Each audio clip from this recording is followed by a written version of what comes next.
jacking of the budget, something we see almost every budget cycle. He's asking the Minister of Finance to work with you to see how you can touch on some of those areas you've jacked up. Is that something you're going to do? And why do we keep seeing the National Assembly jacking up these figures? You've used the language jerk up about 3 or 4 times in this one sentence. I'm not quite sure what that means.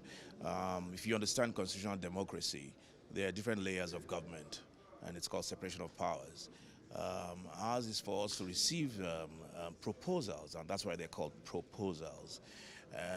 Anywhere in the world, it is now for the National Assembly or the legislature to collate all those proposals, look at what's on ground in the various constituencies, and we have during the budget presentation, or rather budget defense, we have ministries, we have departments, we have agencies that come to talk to us.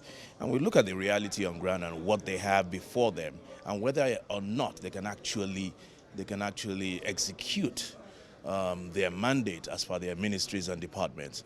It now behoves on the National Assembly, where it deems fit, to adjust figures, either downwards or upwards. And that's exactly what we have done.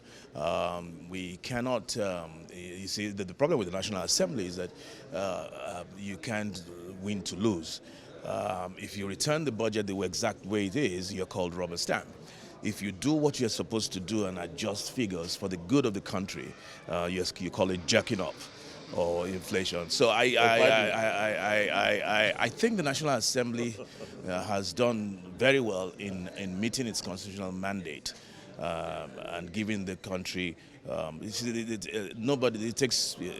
takes all arms of government to be on board to give a true working document for the country.